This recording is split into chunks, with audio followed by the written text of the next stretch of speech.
You walk into a room and in a few seconds, you know. You can feel what people want from you, who they need you to be tonight. The quiet one, the funny one, the easy one, the one who never says no. And before you even decide to, you become it. You're good at this. Maybe it's the best thing you do. You read a face the way other people read a clock. One look, and you know if it's a good time to ask or a bad time to speak. You know when to laugh. You know when to stay quiet. You give people the version of you that is easy to like. And they do like it. That's the strange part. It works, so you keep doing it. A small yes here, a small yes there. Sure, that's fine. No, I don't mind. Whatever you want is good for me. Each yes is tiny, each one costs almost nothing, and you tell yourself it's just being kind, just being easy to be around. But let me ask you something. When did you learn to do this? Because nobody is born this way.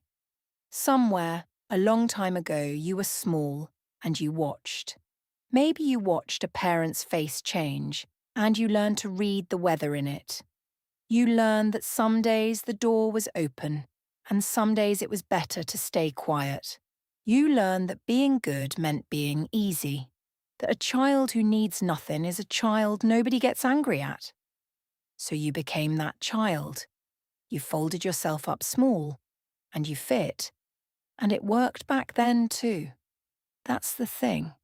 It kept you safe. It got you love or something close to it. So why would you ever stop? You didn't. You grew up and you took the skill with you. Now it's everywhere. A friend tells you about a plan and you hate it, and you hear yourself say, "Yeah, sounds great." Someone makes a joke that isn't funny, and you laugh anyway because the silence felt rude. At work, your hands are already full, and your boss asks for one more thing, and you smile and say, "Of course." You sit down to eat, and the waiter looks at you, and you order the same thing as the person next to you because choosing first felt like too much. Small things. All of them small. And here's something else. You're not one person doing this. You're many. There's a you for work, careful and polite. A you for your old friends, louder and quicker. A you for your family, who still agrees with things you stopped believing years ago. You keep them all running all day like someone speaking 5 languages and never resting in one. If your work friends met your home self, they might not know it was you. And it's tiring. People don't see that. They see someone easy to be around, someone who never makes a fuss. They don't see the work, the fast little checks running underneath. Is this okay? Did I say the wrong thing? All day, a quiet machine running in the back of your head, watching faces, fixing the room before anyone notices it needs fixing. You go home and you're tired, and you can't say why. You didn't do anything. You just spent the whole day being whoever everyone needed. But here is where it gets quiet. Here is the part nobody warns you about. One day, someone turns to you and asks a simple question. What do you want? Not a hard question, not a test, just, what do you want? Where do you want to eat? What do you want to do this weekend? What do you want from your life? And you go blank. You. The person who can read a whole room in 2 seconds. The person who knows what everyone needs before they say it. You don't know. You sit there and you look for the answer, and the place where it should be is empty. Because you spent so many years learning everyone else, their moods, their favourites, what makes them happy, what makes them leave. You became fluent in other people. And somewhere in all of that, you forgot to learn yourself. You know your friend takes their coffee with 2 sugars. You don't really know how you take yours because you always just said, however it comes. This is the cost, not a loud one. Nobody sees it. From the outside, you look fine, easy, pleasant, the person everyone likes to have around. And inside, you are a stranger in your own life, waiting for someone to tell you what you feel. It's quietest in love. With someone close, the habit goes so deep that you stop seeing it. They like a film, so you like it too. They want to stay in, and you wanted to go out. But staying in is fine. It's good. You didn't really want to go. Day by day, you hand over the small choices, then the big ones. And one morning you can't tell anymore which opinions are yours and which ones you borrowed to keep things easy. You agreed so many times that you forgot you were agreeing. Now let me tell you about one moment. It's small, like all the rest.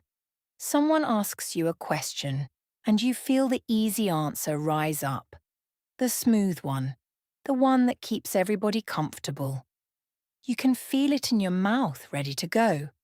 And for some reason, maybe you're tired, maybe you just can't do it today, you stop. And instead you say the true thing, the real one, the one you actually think. And then you wait. You wait for the room to fall apart. You wait for them to get angry, to leave, to stop liking you. And nothing happens. They look at you. Maybe they're a little surprised. And then the conversation just goes on. The world doesn't end. The sky stays where it is. You said the true thing, and you're still here. And so are they. It's such a small moment, but you feel it for hours after. Because for 1 second, you were not the easy version. You were not the one who fits. You were just you.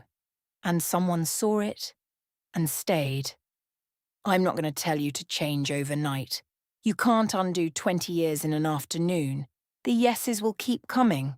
Tomorrow you'll walk into a room and read it in 2 seconds, same as always. That part of you is clever and it isn't going away. But maybe now and then you can catch it. You can feel the easy answer rising, and you can stop, just for a breath. And in that breath, you can ask yourself one quiet question, the one you forgot to ask for so long. Not, what do they want from me? Just, what do I want? You don't have to know the answer yet.